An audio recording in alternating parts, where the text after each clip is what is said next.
So the bullying got to an extent where I thought that, well, there was no purpose for me because I just couldn't find Indigo Haddington, which led to the suicide attempt.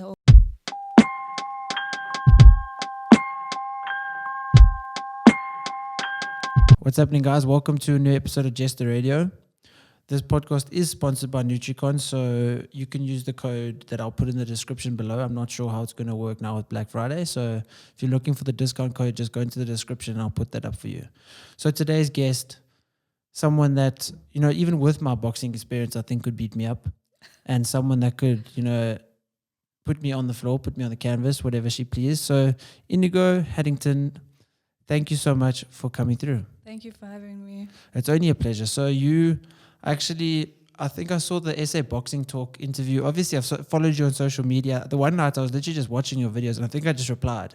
Yeah. And I was like, this is so cool. Yes, I remember. So, and I think that's just as I was getting into my boxing journey. So it was nice for me to see, a female doing it because, it is a male dominated sport. There are tons of girls that do it, but something that's that primal and aggressive, and obviously maybe not the training part is aggressive. You do need aggression, but the fighting aspect is aggression. And we actually just started talking about you doing a white collar fight, an unofficial white collar fight in Thailand. We'll get into that later. So do you want to give, a small introduction into who you are, who you see yourself as, and not we'll get into your story, but who do you see yourself as? So like a brief introduction for the audience. Okay, so my name is Indigo Haddington, as Jesse said. Right now I'm in my life where I thought that I was going the medical route. It was like that my whole life, and it changed because I realized where my passion lied, and it was more with psychology and fitness, but more the aspect of boxing and what boxing had to offer in a direct relationship to psychology. So that's where I am right now. My career is just starting. I'm moving to Cape Town to start my career, so I'm really excited for that and to just grow from here. So I'm really happy that I got this opportunity because this opportunity literally landed as I was about to start my career. So the psychology of boxing, and I think you going into psychology of boxing and sports and health in general is probably because of your past and your history. Yes. So in that discussion that you had on SA Boxing Talk, you spoke about, the depression that you were in, the suicidal tendencies. I believe there was an attempted suicide. Yes. So let's go back to the beginning.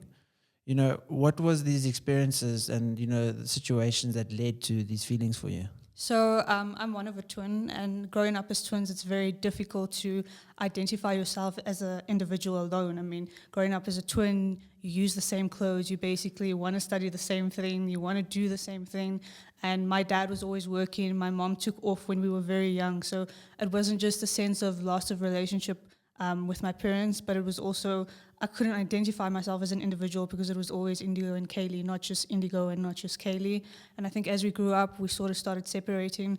But in that time, especially towards the end of primary school, beginning of high school, I had no sense of identity, and that led to depression because, I was trying to identify as everything else. I was seeking validation in the wrong places. I was finding my worth in the wrong places, whether that was the wrong friend groups, materialistic acquisition. That's what I was looking for. And, before you know it, that staircase spirals into depression. And I remember I sat one night in my room and I was like, who am I? What am I doing? And I was extremely overweight when I started boxing. Boxing was just sort of like a cardio type thing to lose weight. And in that time, because it was a male-dominated sport, high school boys are not as mature, and I started getting bullied by that, not just at school, but on social media as well. There were, I think, if I'm not mistaken, about 6 accounts created by people in school where I was constantly attacked because I felt so proud that I had found something that I could identify to and as, and that was Indigo, that was boxing.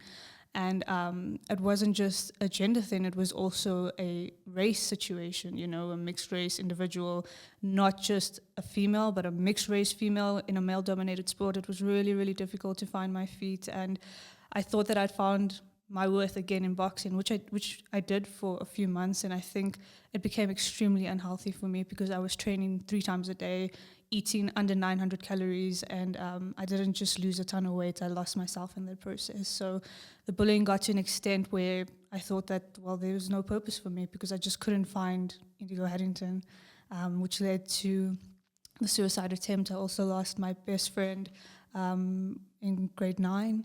So that plus all the bullying bullying led to a point where I just thought it's not worth it anymore.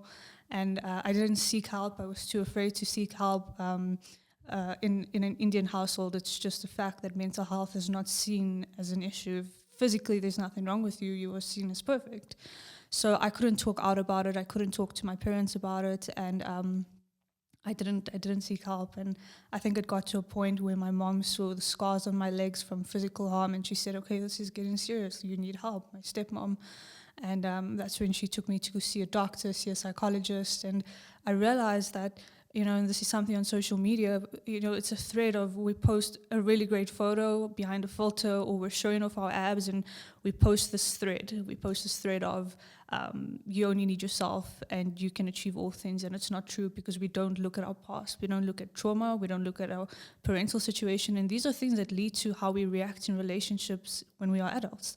And it's something my psychologist told me. And ever since then, I realized that, wait, hold up a minute, let me find myself first. And I went off social media and I just focused on the boxing. I focused on building myself up as a person, and that's what led me to now. And I think along the way, I've had some pretty amazing people that stuck by my side and said, you know what, I know that you're going through a really bad phase right now, but I see Indigo for the Indigo that I know. And people that waited months, my boyfriend as well, he waited months because he knew that, like, that's not you. I'm going to wait. I know who you are. And I think having a circle that knows who you are and just not defining you by your depression or a season that you're in is incredible. So that is sort of the background of me.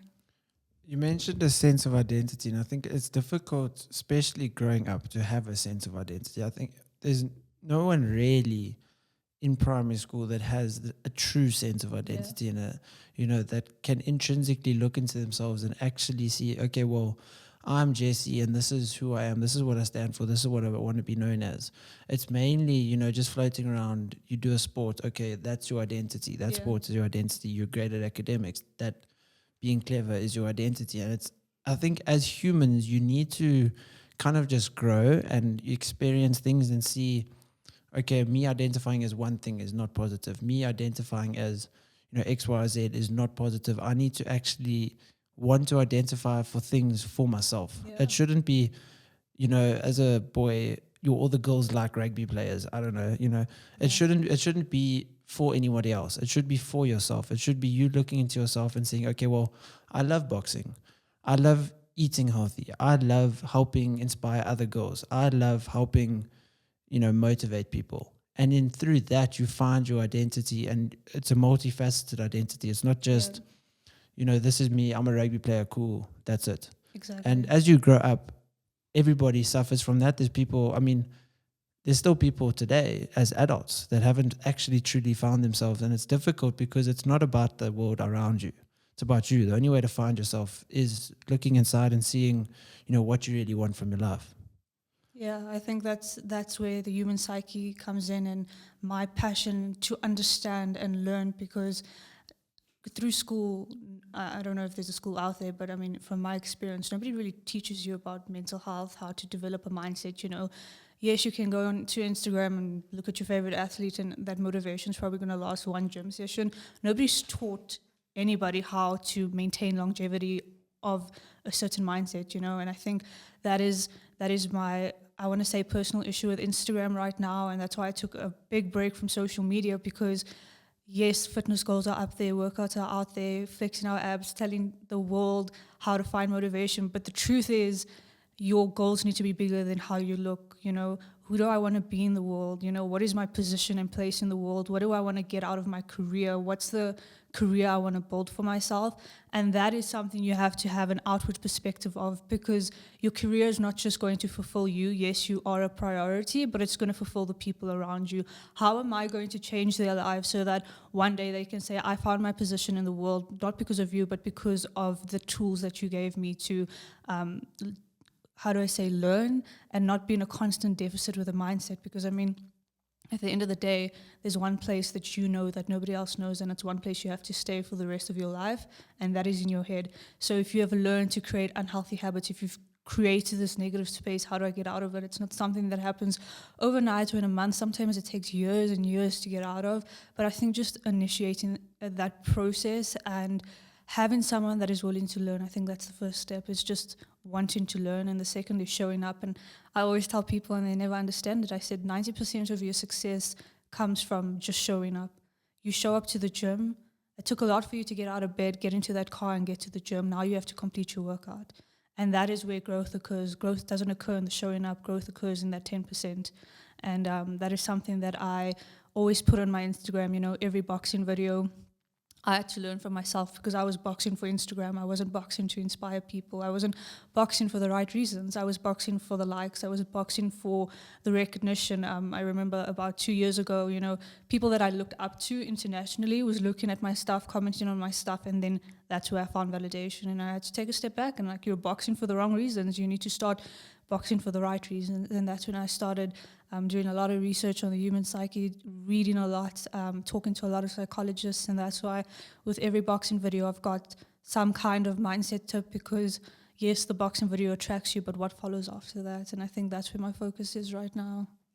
On social media, it has created, you know, this false sense of identity for people, and this false validation that actually that's not the validation. Actually, I mean, me double tapping on a photo is not really actually validating someone else, but they feel validated, you know.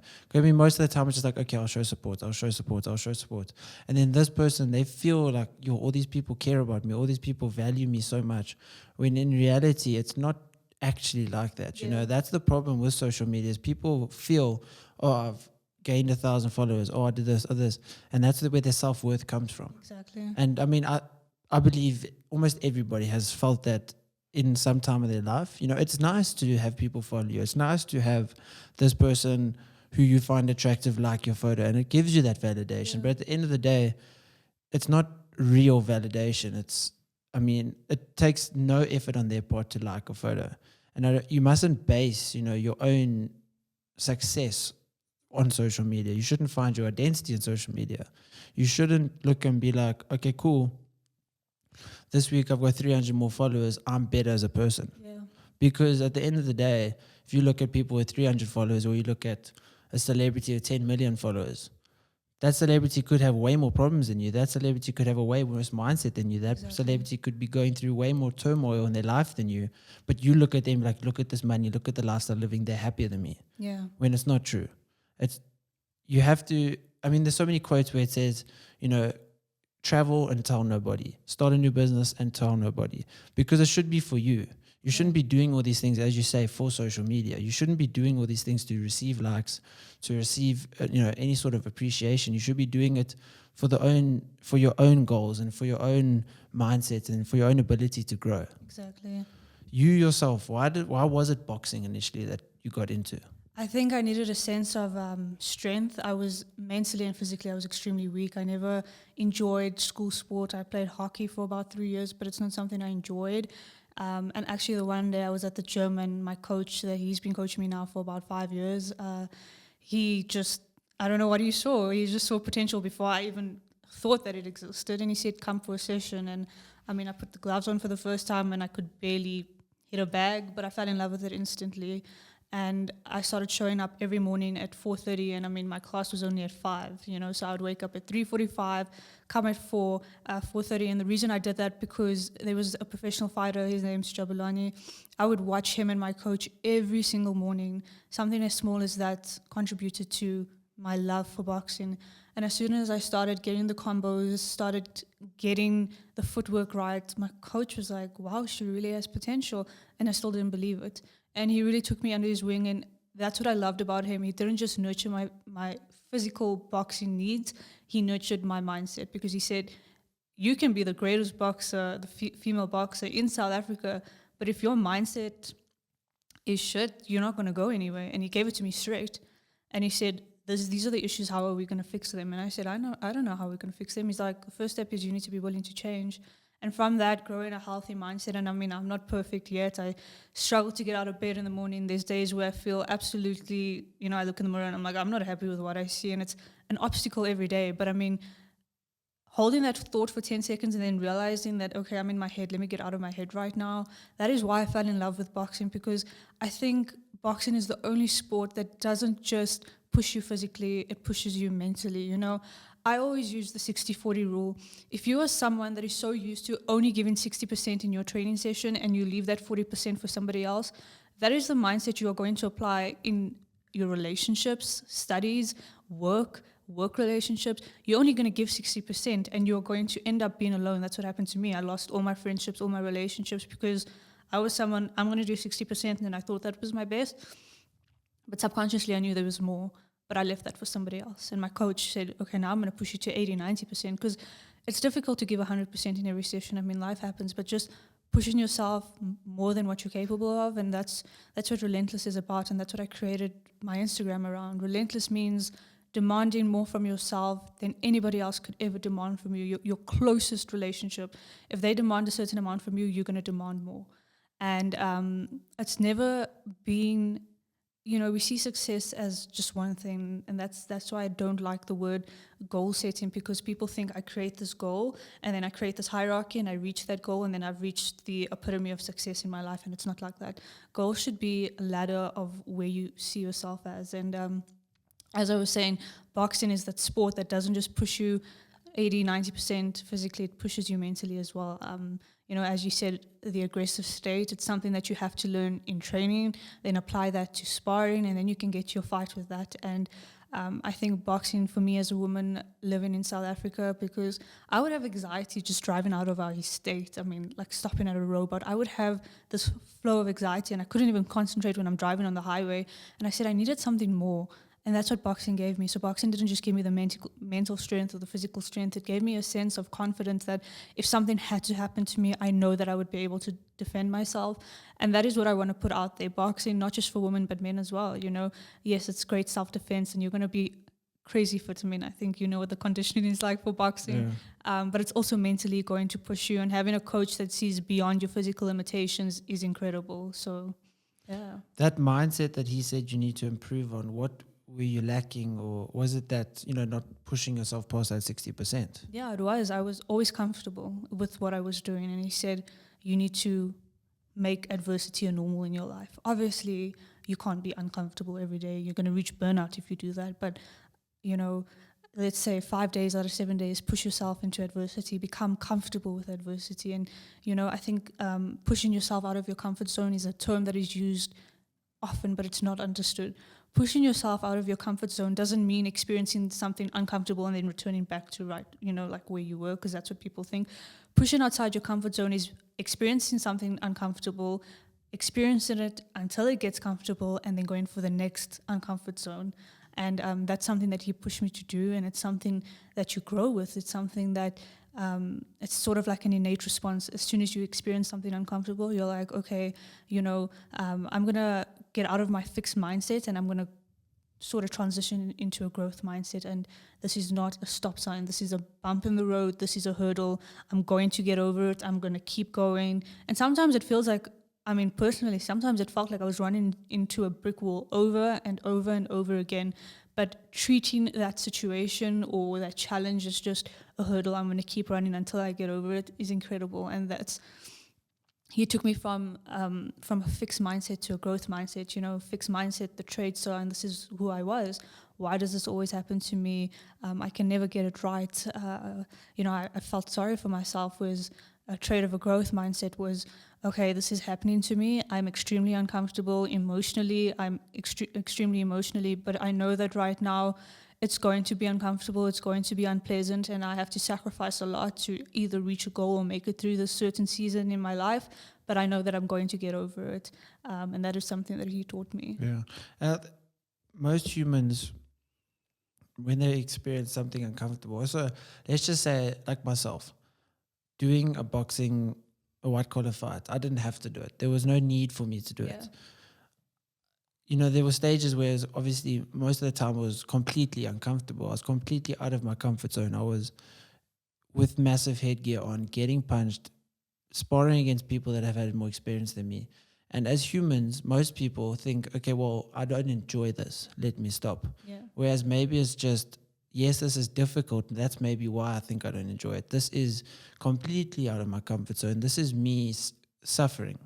It doesn't mean I don't enjoy it. It's maybe you don't enjoy the suffering and you can push through and you realize, okay, that suffering was worth it. You know, I think that's a lot of reasons why people give up.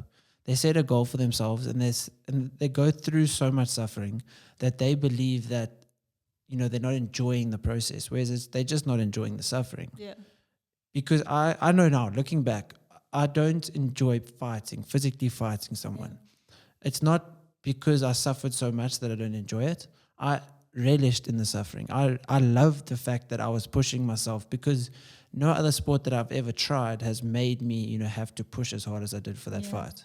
There's no other sport that I've ever had to endure and, you know, convince and almost trick my mind out of old habits into positive, better, you know, more, you know, progressive mindset in terms of being able to push. Whereas, you know, as you said previously, it was just, okay, well, that's 60%.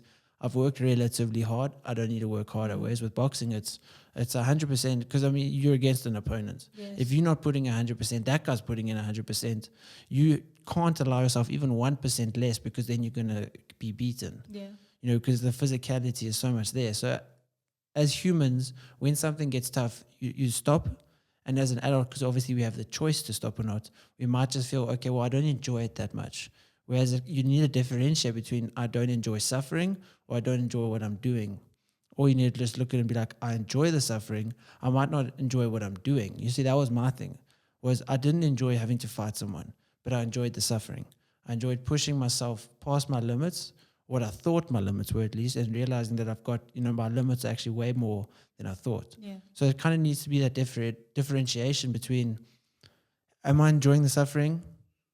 Am I, you know, not enjoying what I'm doing? Or is it, I'm hating the suffering, that's why I think I don't enjoy the sport? Yeah. Because obviously, I mean, you suffer every day, technically, when you train. Yeah. Because that's how you progress through boxing. Has there been times where, you know, you're just like, I'm actually not enjoying this, let me take a break? Yeah, there was a point this year, because I think my foundation wasn't strong enough for boxing. I was someone that just constantly went at it, and I suffered major rotator cuff injuries, lower back, my knees as well. You know, with conditioning, there's a lot of sprints, there's a lot of running, and that's where I met my current coach, Jeremy. He's under Sheriff Training Systems, and he was someone that gave it to me straight. He's like, if you carry on like this, you're not going to make it past 30. You know, I told him what I was doing. I told him the calories I was on, and he was shocked. He's like, you know, adjusted the phone, and he's like, are you serious? And I said, yes, I'm serious. And he was someone that taught me a more healthy relationship to strength training, including my performance and eating well. He was not someone that sort of capped what I was capable of. So there was a part, and I haven't boxed in a really, really long time. I've been teaching boxing, but that's something I had to surrender and realize, okay, I'm not in a healthy space right now. Let me get healthy, let me get strong, and then from that foundation I can build on. And yeah, Jeremy is still someone that, you know, is a coach, and I think it's so incredible, because I honestly, like, I gave up on coaches. I've been through a few, and Jeremy was someone that kept me accountable, but I also had to keep him accountable. You know, it was a relationship where you are an athlete, this is what you need to do, but also come to me as a coach, you know. And he really helped me. I mean, I think I put on my gloves about 2 months ago, and at that time I was with him for just about half a year, and I could see immense change. So just like surrendering, okay, coach, tell me what to do and I will do it. And now I'm someone that enjoys food so much. I'm not someone that restricts myself. You know, obviously there comes a time, if you've got a goal, you have to give up certain things, but he's someone that taught me a healthy relationship with training, because as I said, I was like training 3 times a day, constant injury. So I think that's just part of the sport, you know. With boxing as well, boxing is a high intensity sport, and sometimes you can become addicted to the rush. That's what happened to me, because there's always room for growth, and that's like, I think the number one rule with boxing, you never know everything. There's always room for growth, but you have to discern from the rush and what is healthy. And I think that's where so many parts of your life comes into account. The circle that you're with, you know, you can have a vision, and sometimes for me, like with my friend group from a few years ago, they didn't see what I was seeing. You know, you want to share your goals, you want to share it with the people closest to you, and sometimes they see it as impossible, and it's going to be impossible to most people. But if you're someone that wants to go somewhere that someone has never been, it's something you have to let go of and, like realize, okay, I'm going to get there, but let me not turn my back away from exploring the fact that there's no road paved for me. I'm going to give 110% pave that way, not just for myself, but for generations after me. And that was something that was so, so important to me. I had to surrender boxing to grow stronger, but I also had to surrender a lot of my life and be alone for some time. And that solitude became, how do I say, the source of my inspiration, my joy, my happiness. And honestly, from that point was the only point I could start growing, letting go from validation, letting go from people to come and help me. I needed to be alone, and I needed to grow from that point. And it was, I think, a 3-year period, and I was so happy with that period that I found a coach that was training me in a more healthy way, and I was also finding myself as a person. And as you said, finding yourself is a journey, but so is reaching your goals and building your career. You never reach the pinnacle of your career. There's always room for growth. So yeah. It was a quote actually I shared on Instagram the other day. It's maybe, growth comes from the journey uphill and not the fleeting sense of, trying to think exactly what it was. So maybe growth comes from, the struggle uphill rather than the fleeting sense of satisfaction at the top. Exactly. The moment you have actually reached whatever goal you thought it was, maybe you're satisfied for a day, then tomorrow you're like, okay, well, what's next? Exactly. You need to look at it and be like, okay, well, I trained at 5 this morning every single day this week. 3 weeks ago, I wouldn't have been able to do that. Maybe that's something and you're like, okay, cool, I've done that. There's my progress. It's not just constantly looking at the end goal. It's seeing your progress and seeing, your journey and growth throughout and seeing how you've improved and the decisions that you make that are maybe more positive that have led you to the goal. And that's where the growth actually is. It's not just getting to the top. Yeah. You need to reflect on the journey. Obviously, it's very cliche. It's the journey, not the destination, but it literally is. True, yeah. You have to focus on what you improve on and what you've done better.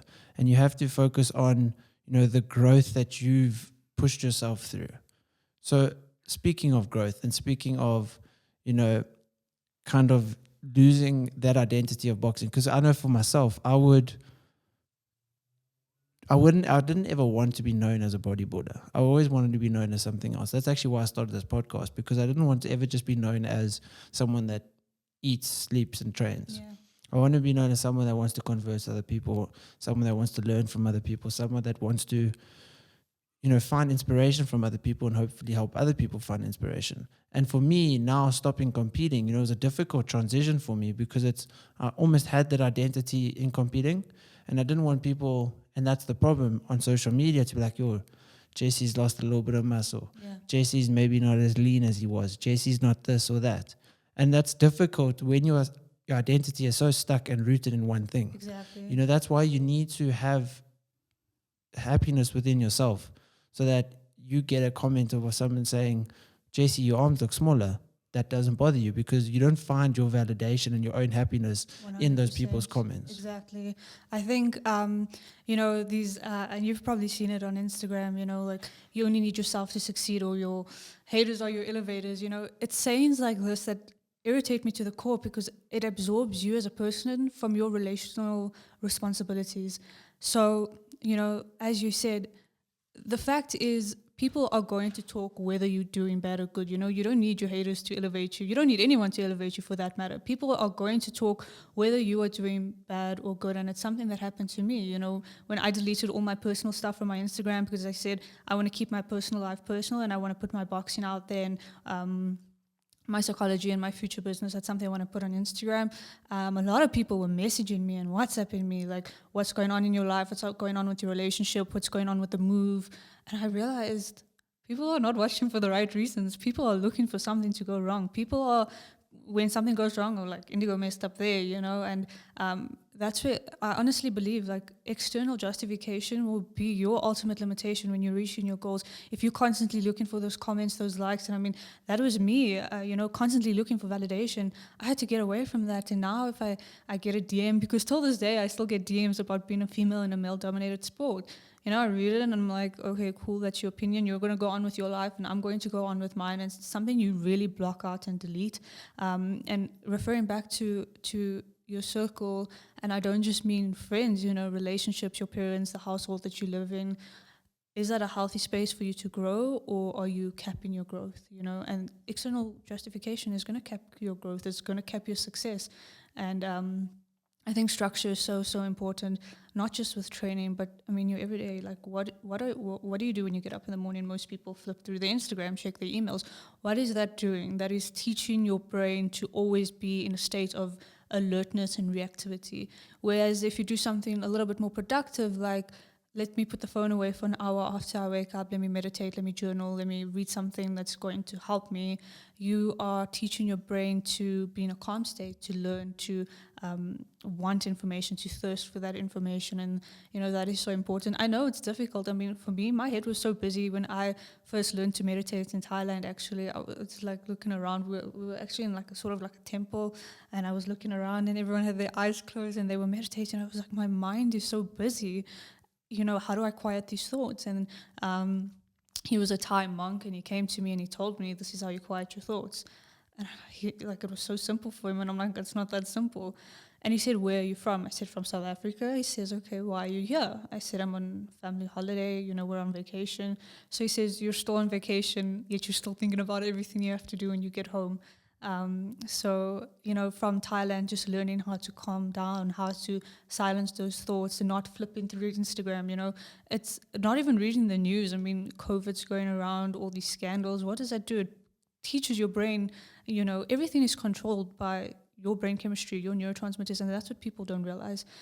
Dr. Huberman, he's from America. He's someone that's got a podcast, and he speaks about things from diets to fat loss to insulin to testosterone to sex drive. Everything is connected to brain chemistry, and we don't realize that. So it's just all about learning that you've got everything that you need, and how do I say, just differentiating. Structure is so important. Putting certain things away and giving more attention to other things, like boxing, you could probably agree, it steals not just your happiness, but preparing for a fight, it takes you away from your relationship responsibilities. I mean, it's just you. And I think bringing the sport to light and realizing it doesn't have to be like that. You don't have to be aggressive, because I was someone that was never aggressive, and then I had to learn to be aggressive. But when I got to that mindset of being aggressive, I couldn't go back. I was always aggressive. I was extremely rude. I was extremely, if someone just said something that took me off, block, delete, that was my life. Like, that was my life. And I had to look in the mirror, like literally physically look in the mirror. Who have you become and what is this? So that's why, again, understanding the human psyche in a direct relationship to boxing is so important for me, and it's something I want to bring forward, because, I mean, a lot of people just speak about women that mentally suffer, but men do as well. And I hate the gender divide on Instagram. Whatever you identify as, at the end of the day, our physiological needs are the same. We all want to be heard. We all want to be touched. We all want to be loved. We all want a sense of validation. So maybe focusing on that, and not so much of what do I identify as, or do I need to identify as a certain thing to have my physiological needs met. It's something that's so important. And you mentioned, your friends, your family, and sometimes people maybe not supporting your goals, supporting your dreams. And that's difficult, because I know when I was set this goal of doing this white collar fight, Mom's like, Jesse, why are you doing that? Like, you're going to get hit, you could hurt yourself, you're going to lose brain, the classic, you're going to lose brain cells. Like, obviously, if I did boxing for as long as Muhammad Ali, then I can understand her thinking that. But I mean, for 12 weeks, I might have lost a few, who knows? But I mean, it's not going to be the same extent to someone, even a professional, even an amateur, because it was 12 weeks of my life. Yeah. And it was difficult for me, because if you're listening to this, I'm sorry that I'm calling you out. It was difficult for me because I was going through the toughest training I've ever been through. I was wanting to quit, every second week. And then my mom's still saying, JC, why are you doing this? Yeah. You know, you need, and she's the most supportive woman I know. You know, I'm not saying she's not supportive. It was just because it was something that she maybe couldn't understand why someone would want to do it, being, you know, a 55-year-old woman. But at the end of the day, it was me just, and it wasn't her saying that, then me saying, okay, well, I'm going to prove you wrong. It was just difficult for me because, like, I want to quit. Can't you just support me? Yeah. I want to stop. Can't you just support me and be like, JC, and she did get to the stage where it's, JC, I admire what you're doing. JC, I admire the sacrifices that you're giving up, the things that you're, you know, going through in fulfillment of this dream and this goal. I understand that, you know, I don't think you should be doing it, but I understand why you need to do it. Yeah. And you need those people where it's, I don't really support, or maybe not support, but I don't really understand why you're doing something, or I don't understand how you think you're going to achieve this. Yeah. But anyone that has achieved something great has had people around them saying, I don't think you should try, or I don't think that's possible. And that almost should motivate you as well, where it's like, this is possible for me. Just because you aren't comfortable going through what I'm going through doesn't mean that it's not possible. It's unfortunate that you aren't willing to push yourself to these levels, but I am, and I'm going to do it. Yeah. And then obviously you do still have the people that support you and back you all the way and tell you you're going to succeed. And, you know, but you do need both. You need, and it's motivating. It's not in terms of them hating on you, that being motivating, but it's motivating seeing, you know, this person's achieved something amazing, but they still aren't willing to do what I'm doing. Yeah. So let me keep on pushing and let me prove to myself that I can do something that other people aren't willing to go through. Exactly. I think all of us do this. We create this false sense of reality in our heads, like the story of how it should go. I mean, we all do it. I did it a million times over. And when you do that, you have to get out of your head, and it's something that's extremely difficult to do. And so I was in a phase, like literally just now, I was in the same phase of my life where I created this false reality in my head. And then I started naming things that were my limits. But in reality, they were just excuses for me not to show up because I wasn't feeling good. I wasn't feeling secure. I was feeling insecure. And you have to get out of your head and have someone. And for me, that was my boyfriend. He said, Indigo, like, just take a step back. Those are excuses. Those are not limits. You can get out of that. You know, you can overcome that. But I was in creating this false reality that I can't do it. So having both is really good. I mean, you know, there are times where someone from the outside is going to tell you, okay, right now, what is important right now? Okay, my health is important. Okay, so boxing is great. But if you continue training like that, you're going to burn out way faster. So let's put that aside. And that was what my coach did for me. Let's put that aside. Let's focus on this right now. And you will get there. I'm not telling you won't get there. It's a fantastic goal to have. And I see you as someone that's going to reach that. But right now, as you're sitting here, you can't tell me that you're going to get there healthily, because you're not. And I mean, it was the same with my parents, you know. If I had the reality I told myself, till I finished school, like I wanted to be a medical doctor. I wanted to go into oncology because I had so much of experience in oncology, working with incredible doctors, and that's what I fell in love with. But sometimes the things you love and the things you're passionate about is not the same thing. And, you know, I fell in love with the aspect of helping people, not necessarily the medical side of things. So now pushing that purpose in love towards psychology and towards fitness is what really differentiates not just myself, but I mean, my parents were like, this is a huge mistake. They told me, you're not going to make it. I mean, when I told them I was moving to Cape Town just over a year ago, they were like, you're not going to make it. And now my dad literally sat with me outside 2 days ago, and he was like, you've really showed me the side of resilience and relentless that I never thought the side of you existed, and I'm so proud of you. And I got so emotional because my dad is never someone that, you know, is emotional. My dad is hardcore. He's a businessman. And that hardcore related to my mindset of I can do it and I will not give up. And just hearing that, it gives you security, like, okay, finally my parents see the vision that I see. And, you know, we lost a lot of people in our family that passed due to COVID, old age, sickness. My aunt right now is in the hospital and they want to pull her off the ventilator. And, you know, last night I realized, I was speaking to my grandma, and I realized this life is so short, you know.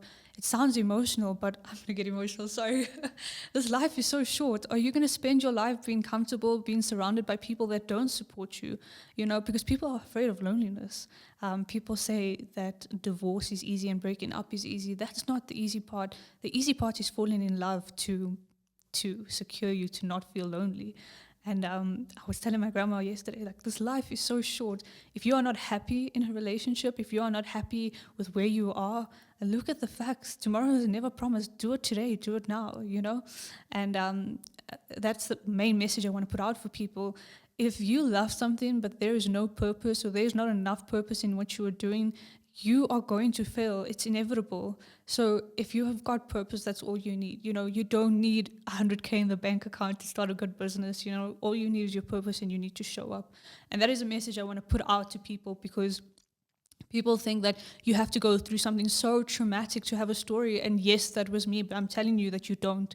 You know, you just have to stop feeling sorry for yourself, staying in that position, and just willing to go forward. And that's something I really want to push people on Instagram to do, because, you know, you see someone on Instagram and everything looks great. I mean, their life looks great, their relationship looks great, and I'm speaking for myself. Meanwhile, behind the scenes, I'm insecure, my relationship is falling apart. There are certain things that I'm not identifying in my life. And ever since I started maybe just taking a step back from social media, sorting these things out. Okay, I recognize this pattern. Where does this pattern come from? Past trauma, things that I did wrong, things that I say to myself, and you start believing, you know. That's why I believe in affirmations. People think it's so cheesy. But do you know what happens when you actually stand in a mirror every day and say certain things to yourself? You create these neural pathways that were never there before. And what happens to those old habits? They slowly but surely die away. And that's why my faith is so important to me, you know. I'm always posting about God, and a lot of people ask me, why are you so Christ-focused? And I said, because, you know, I grew up in a Christian home, but we never went to church. We never really spoke about God. You just sort of conformed as Christian. And I had to break away from that religion talk to a more faithful talk, you know, because you're not in control of everything. As much as you want to be, you're not in control of everything. So for me, putting some worship music on in the morning, making a list of things that I think I have control over, and then rereading that list 20 minutes later after I'm done being emotional. Like, I can only control 3 things on this list of 20 things to do. And then I pray, give it over, and you move on with your life. And that creates a healthy mindset. That creates a space of, okay, let me go from the, because what does control cause? It causes anxiety. Anxiety that you can't perform at your best, you can't go to sleep. And then we turn to medication, and that's what psychology is. It's medicating. And I want to go the more holistic way of things. You know, we prescribe medication, or people turn to alcohol, drugs, sex, money. That's the world we live in. And that's something I want to turn away from. And it's something that my story can help people achieve. Because as I said, you meet people on social media and you think their life is great, and then you meet them in real life and you're like, oh shit, you know, their life is not as great as they said it was. But you'd rather see that in a negative light, see it as a space to grow and as an opportunity to help someone. Yeah. Well, you mentioned affirmation, and that's something I had to do, and I'd never done it before really. And I had to do it for myself, you know, with boxing, because of, you know, the physicality of it, the mindset, control that you need over it. The biggest thing for me about boxing was that headgear. I'm relatively claustrophobic, not terrible, but with that big headgear on, with your heart rate being 170, with getting punched, the first time I sparred, I freaked out. Like, I didn't enjoy that headgear, and that was the biggest hurdle for myself that I overcame, that I was honestly most proud of. It wasn't the fact that I lasted the 3 rounds. It was more the fact that, you know, a week before, I could train for a full hour, have my heart rate averaging at 160 and not taking the headgear off once. Yeah. For me, that was my biggest, you know, frustration, was I don't understand why this headgear is just so bad for me. Yeah. Because I suffer from bad nosebleeds, it had to be a big one with the nose covered and everything. Yeah. So it wasn't just, you know, an open face one. So for me, I don't know why. Maybe I know my mom suffers from claustrophobia, so obviously a little bit of that is, I suffer from that as well. Yeah. But for me, I felt so claustrophobic. Once during sparring, I literally just took the headgear off. I threw it on the ground. I'm like, I cannot wear this anymore. I freaked out. Yeah. And, you know, I had to overcome that. That was the biggest, the most proudest moment. Like, it doesn't seem like much to someone else, but for me and myself, the proudest moment of my life was going through that. And, you know, I would literally wear it for 10 minutes. Once my heart rate spikes, I'm like, I can't. Like, I'd freak out. And being able to do like 3-4 hour sessions a week, wearing the headgear, not having to take it off once, you know, that for me is the biggest fulfillment and the biggest, mind change and accomplishment and, getting my mindset around it. And that was the affirmation that helped me. It was, I would just take my iPad and just write, headgear does not worry me. Headgear, I feel safe when I'm wearing headgear, Headgear is my friend, like stupid things, but that affirmation worked. And I would look in the mirror and I'd be like, Jesse, you're sparring today. Headgear doesn't bother you. Yeah. Headgear is fine. You can handle headgear. And I would say this to myself over and over and over again. And I saw progress from that. I saw myself being able to handle the headgear better. I mean, when I did the fight, I didn't even worry about, the headgear's on me. With sparring, it was the moment those rounds are over, I threw the headgear off and I was like, finally I can breathe. Yeah. Whereas now, after the fight, it was like, okay, cool. The headgear's not like Rowan, my coach, was like, okay, just let me get this headgear off you. And I didn't have that feeling of dread, was like an entrapment. I overcame, my fear of claustrophobia. Maybe not if I was in a hole under the ground. I think I'd still freak out. But I overcame that fear that I had of wearing that headgear, and I overcame that through affirmation. Obviously, just pushing through in the physical sessions, in the actual session, but, writing it down, Sasha was away at the time, and I sent it to her. I'm like, this is what I'm doing to do it. And she's like, that's so interesting. I never thought you would do something like that. Yeah. I never thought, that you needed this kind of assistance, because it is help. It's help. Yeah. It's me writing down for myself, and it's not for anybody else. It's not being vain, saying I will knock my opponent out or I am the best boxer. But those things, obviously you need to write those things. You need to, because I know Logan Paul, he looked in 2015 when he arrived in Los Angeles, he looked himself in the mirror every single day since then. He said, I will be the best entertainer in the world. Obviously, he's not there yet, but I mean, look where he's come. He's and that exactly. Yeah. And that's affirmation. That's constantly looking in the mirror and saying, I'm capable of this, or I believe I'm capable of this, and I'm going to do it. Exactly. Something I had to do with boxing as well, because after I stopped just doing cardio classes, I started doing one-on-one classes. It really pushes you. I remember the first time, it was quite a few times actually, I would say, Coach, can you please bring the bun into the ring, because I'm not going to make it. And 20 minutes in, I'm puking something I ate from 2 hours ago, but I'm still pushing through that. And that was a fear I had, because it's uncomfortable to vomit. Anybody can say that. And I almost gave up boxing because of that. The first hit I took to my head, my eye was blue. I was in so much pain, and I wasn't used to that kind of pain, and I almost gave up. And also affirmations. So I would take a whiteboard marker and write on the mirror, because it rubs off, and this whole mirror was filled, and my mom was like, please don't tell me that's permanent marker. And I said no, and she said, can I read this? And I said, go for it. And it's things like, I'm not afraid of vomiting, something as small as that. I'm not afraid of getting hit. I'm not afraid of failing, because something that I was really scared of was failure. I always wanted to be the best. And then I said, okay, what am I going to see failure as? Am I going to see it as a stop sign, or am I going to see it as just a bump in the road? The first time I actually fell to the ground from taking a hit, I thought it was over. And then my coach was screaming at me, stand up, stand the fuck up. And I was like, this could not happen to me. And I did, I stood up. And moving from that, you look at your old self, literally, because you grow in that phase and you're like, wow, I can actually get up, I can move forward. And, I shaved my head I think the first time I shaved it when I was in Thailand.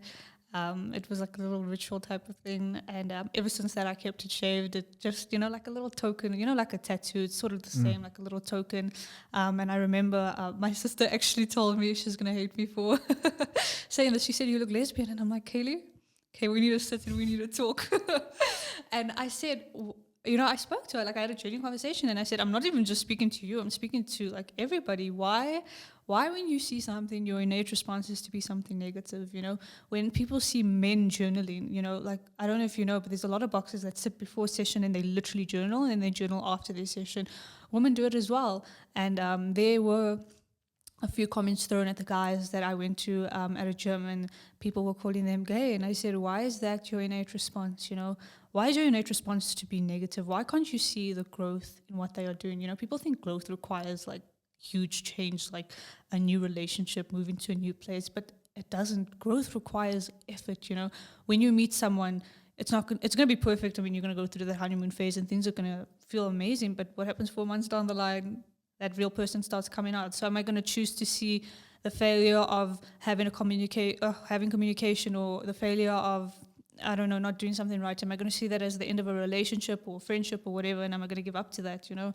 And that's something boxing taught me, the longevity of carrying on, because there is longevity in that, you know? As I said, external justification of people telling you what you're capable of, especially in boxing. I mean, your opponents as well, because they know what your strengths are. And some strengths you really keep in and you don't even know it's there until you step into a ring and you're like, I just did that, you know? And if you listen to that noise, if you listen to that chatter becomes your innate response in your brain. You keep replaying it. Okay, he said I'm not strong enough. He said I'm not weak enough. Something that played in my favor was that I wasn't skinny enough and that I was too short, you know, because boxers are supposed to be skinny. You're supposed to be light. And I'm like, okay, well, my genetic factors doesn't allow me to be skinny. You know, I need to go into like an extreme deficit and I'm not happy there. I love my food. I love experiencing flavor and different cuisine. That's the person I am. I eat to fuel myself, not to have an egotistical goal of looking good. And that's not judging bodybuilders or people that want six-pack, you know, like I'm not judging them. I'm just saying personally for me, you have to separate between what is an egotistical goal and what is a goal of I'm going to use this to get somewhere in life. Well, mentioning bodybuilders, I think most people get into bodybuilding because they want to be the biggest guy around. Yeah. And that's egotistical. You know, for myself, never wanted to be the biggest guy around, but I wanted to have the best body. For my biggest goal, and it's also exceptionally egotistical, it was always, I want to have the best body no matter your preferences, like no matter what you like. I want to have the best body so that universally people will find it nice and attractive and, you know, whatever. And that's egotistical. Yeah. It was always, you know, having the difficulty of saying, I missed the gym today because I went on a hike. Well, and that's also what I've tried to, you know, progress from. Yeah. It's not, I can't go on that hike because I'm going to lose muscle, or I can't, you know, go out to dinner tonight because I'm on a super strict diet. Yeah. And that's where I try to progress from, because you find happiness in being able to do many things. Exactly. You don't find happy. Obviously, you do need to limit yourself in certain things. Yeah. You know, you can still choose a healthy meal when you go out for dinner. You can still, you know, go on the hike for 4 hours. It doesn't have to be a 10-hour hike if your goal is, you know, something else. Yeah. You do, obviously, in everything, if you want to be exceptional, have to sacrifice. But, you know, something that's sacrificial for ego is not positive. Exactly. Because you're not going to find happiness and you're not going to get the validation that you think you're going to get and what you expect, because it's for the ego. And you're going to build it up in your mind thinking, okay, well, when I look the certain way, everyone's going to love my body. When I look, you know, all my abs are out, everyone's going to, you know, think I'm this amazing person. But at the end of the day, you're going to be unhappy because you're obviously starving yourself. Yeah. And, you know, you see these people on social media who have these amazing bodies. You know, it's not like that year round. And if it is, they're pretty unhappy year round, because it's impossible to look that good year round. Yeah. And that's what people need to understand is my goal actually for me? And that's why I stopped competing, because that goal wasn't for me anymore. I only, you know, I did a show last year, I think it was last year, for other people. Yeah. Which isn't right. It's wrong. Exactly. But now I'm trying to do things for me. That's why I did the boxing match, because I was like, that's for me, but I want to push myself. Yeah. Bodybuilding, it's difficult to diet, but the training, it's monotonous and boring. I don't like that. Yeah. Let me do boxing. Next year I'm doing a cycling event, 3-day cycling event with my dad. You know, that's a new goal. That's not for anyone else. That's for me. Yeah. That's why your goals have to be for you. Exactly. They can't be for family, for social media, for anyone else. Yeah. And I think the thing with egotistical goals is, I think you can agree, because you've done bodybuilding, it's never good enough. You never look good enough. You're never happy with how you look. And, you know, that's why I love boxing, because boxing incorporates this style of hybrid training. You have to go through resistance, strength training, speed training. You know, it's all of these types of training. But the thing is, you don't have to look a certain way to do that, you know. Obviously, like for your fight, you have to cut weight or. But look at Tyson Fury. He doesn't look anything decent, actually. But he's, you know, the best boxer now. That's the thing, and I think confidence is the best asset you could ever own. If you're confident in your body and what you're doing, you will always be happy. And it's something I had to learn. And ever since I started incorporating that mindset, I'm like, cool, if I gain 4 kgs over December, so what, you know? But there's also times where I want to lose weight, and that's for myself. You know, I want to fit into a certain pair of jeans, or I want to do a photo shoot, or, you know, something like that. And you have the autonomy to choose what your goals are. And that's what I want to teach women, because, and this is no hate to any online coaches on Instagram, but the thing is, if you've done bodybuilding, fact of the matter is, and I'm not speaking for everyone, but you have gone on some type of either anabolic steroid or extreme cutting aid. And the problem is they use this perfect body, or perfect in a lot of women's eyes, and I can't speak for men because I'm not a man, but I've spoken to women, and they use this as a point of reference of how they should look. So if I pay $90 for a 4-week challenge, I'm going to look like that. And then after 4, 6, 8 weeks, you don't look like that, and what happens? You throw the towel and you're like, this is not for me, and then you just return to your old lifestyle. And that's what I want to push forward, is a lifestyle. You know, you're never going to look at like me, because the fact of the matter is you don't have the same DNA sequence as me. You know, you can change it. Epigenetics is a rapidly growing aspect in the medical industry, and I love it, because, you know, saying, okay, this is what my parents suffered with, this is what I'm going to suffer with. My parents were depressed and had, I don't know, bipolar disorder like my biological mother, and I thought that was going to be me because I had emotional outbursts, and I said, no, you've just learned unhealthy habits. You can change that. My family, my dad's side, Indian people eat a lot of curry, which has a lot of oil, so most of the people on my dad's side of the family are overweight. And I saw myself as that because I could never lose weight.